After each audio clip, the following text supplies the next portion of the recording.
Alright, what's up, y'all? I don't make YouTube videos.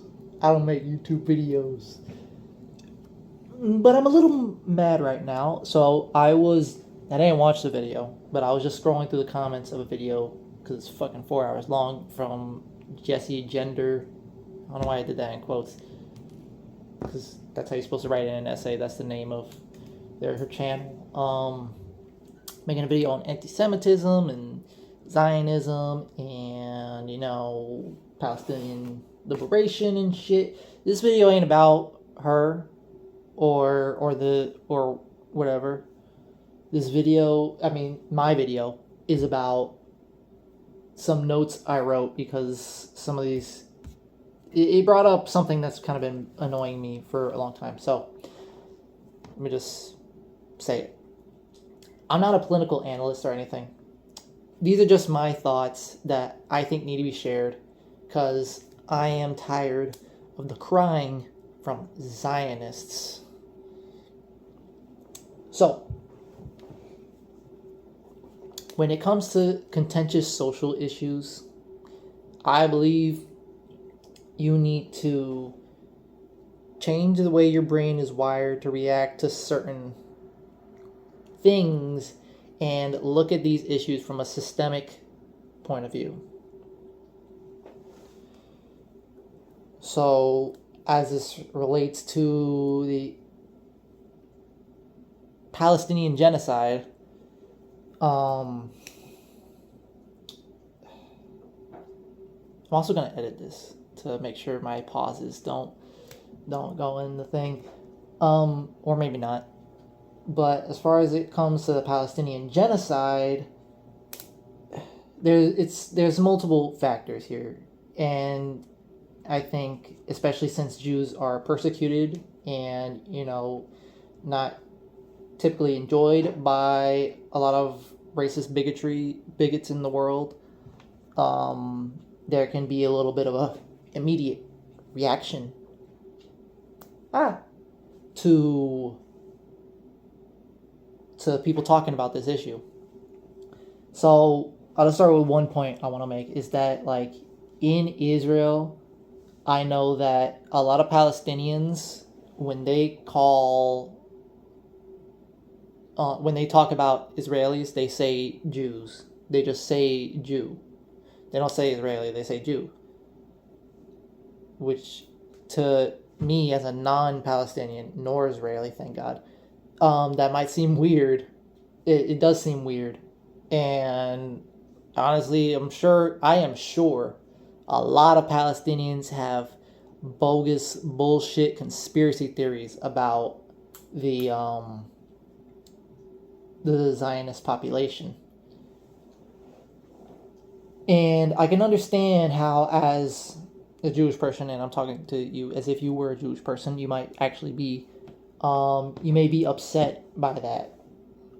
They're not, because they're not saying Israeli, they're not saying colonizer or settler is as what their political term is, but they are saying Jew. But I think if you take a step back and look at the oppression that Israel exerts upon the Palestinian people, you can see how, and you look at these things from a systemic view, you can see why through all this noise, through all the complications of the state, why Palestinians may still, why even when saying that word, it doesn't negate or take away from their oppression. Why, no matter what conspiracy theories they say, it doesn't take away from the fact that Israel still oppresses and keeps down the Palestinian people. It keeps down their government. It keeps down their water supply, their fucking food supplies, through its settler population and through military action. But I'm jumping ahead a little bit. Oh, by the way, I wrote all this is just like as a bunch of notes. So I don't know. I don't have a very coherent. This is like a coherent video. I'm really just spewing some bullshit right now because I just wanted to say it in a out loud context. I put here a quote that I remembered. It's not a direct quote. Again, this is not like a very well thought out video. But by Kwame Ture, or as he was known in the 60s as Stokely Carmichael, he had a quote that goes along the lines of, if somebody is racist towards me, that's their problem. But if somebody has the power to be racist towards me, then that's my problem. Hey, look, there's the camera. So, when... Let me think about this part. Let me pause this. Okay, yeah. I put this here just to show what the situation is. It's about systems and power. Not about some mean words that somebody says that may relate to real actions. No, it's about systems of power. So take a look at a example that I'm a little bit more familiar with, but even then not that much. But I was reading the autobiography of Malcolm X last year. I never finished it. I need to, but he was a member of what was called the Nation of Islam, and the Nation of Islam is a bit conspiracy theorist. Like, I believe in the 60s they actually believed that white people were devils, were real devils, and like unironically, and obviously that's stupid. We're all humans, we're all the same motherfuckers. Well, underneath. But even so, as a white-skinned person, I don't get offended by that. Because in the 60s, you had fucking segregation in the South, you had racism in the North, you had the fucking Boston bus boycott bullshit. Boycott. I'm getting my history mixed up. There was like some fucking riots because of integration in some schools in Boston by the white people there because of their ignorant racist bullshit. So you kind of understand why they thought white people were devils. And even though that's still stupid, looking at the systems of power there, it's very clear what needed and what still needs to be fought against is the white supremacist power structure that is pushing the black population, the indigenous population, the colonies down, and keeping them under the finger of the United States state. And yeah, I think I got that point down. So that was an example. So I think I kind of got the idea of the systemic outlook down. What else I want to say is that also now while I say that, let me be clear, that doesn't mean I'm condoning anti-Semitism or any kind of bigotry. Because bigotry can come from anybody. I'm not condoning any of that. And I'm just trying to get across that, like, if a Palestinian says, man, fuck these Jewish people, that doesn't mean that it's the same as a white person saying, as a fucking, European saying, man, fuck these Jewish people. The roots of where that line is coming from is rooted in two very different things. One is rooted in this they're both kind of rooted in this, conflation of various things, but one's rooted more in ignorance and of what other people are telling them to say. Just like how in the United States we got a lot of racists against, I don't know. I don't know any racists as far as I know. Maybe racist in border towns against Mexican people or Central Americans. Shit. Damn it, my mind keeps running all over the place.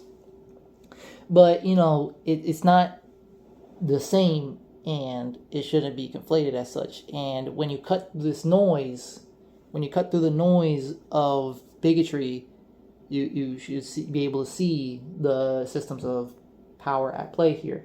But again, that doesn't mean I would condone anti-Semitism.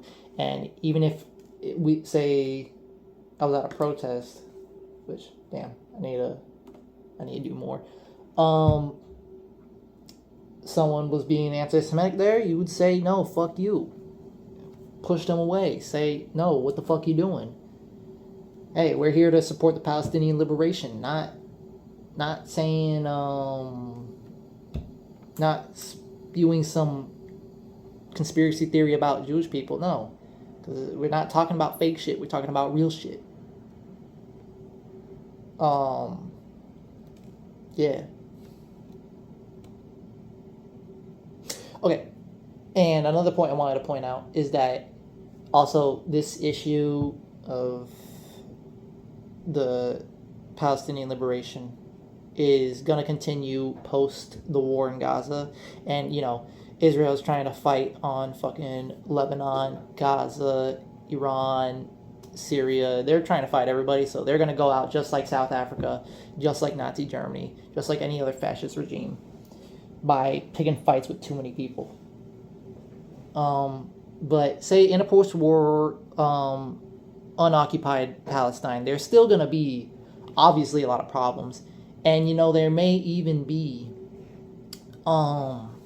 say, retaliatory mob violence against the Israelis that still remain in the country. Because, as far as I remember, that's kind of what happened in fucking Tutsi Rwanda genocide. I'm not saying the Tutsis were genocide. I really don't remember. I'm going all over the place. I'm getting my facts mixed up. But, just this kind of back and forth between the ethnic groups that doesn't, negate who was genocided and why and what led to those things. But, yeah. Damn. Oh, man. I'm going to get so bullied for this shit. But I feel like I wanted to say all my rambly thoughts anyways. Alright, what's next? So I made a connection to South Africa. So after the apartheid regime fell apart, the country had to reconstruct itself, basically. They had to perform a reconstruction. And the same thing happened in the United States. Except ours never finished. But I saw a video the other day a couple of weeks ago. I believe it was under the Instagram page, Every Day is Juneteenth. I think that's what I remember it being called. But it was these white South Africans that were living in tents and in what looked like a bit of an impoverished situation. And because, the economic times of the day. But there was one guy that I found interesting, and he was saying how South Africa is the only country where the majority of the population has an affirmative action plan. And I just kind of laughed at that because, I think people need to understand that it's not, the apartheid didn't end with Nelson Mandela making his speeches and becoming president. It may have formally ended, but you still got to deal with the consequences, the legacy of decades of this bullshit and of colonialism from all the way back when the Boers first arrived, when the Dutch first arrived. You got to deal with that legacy and bullshit.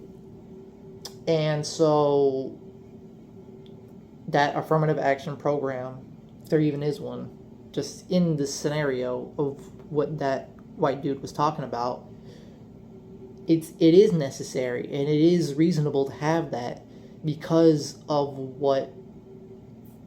how you fucked over these people. and and even if that white dude didn't intend to do it himself, you know, the country did it in his name, and by his ignorance, he seems to have been pretty complicit in that.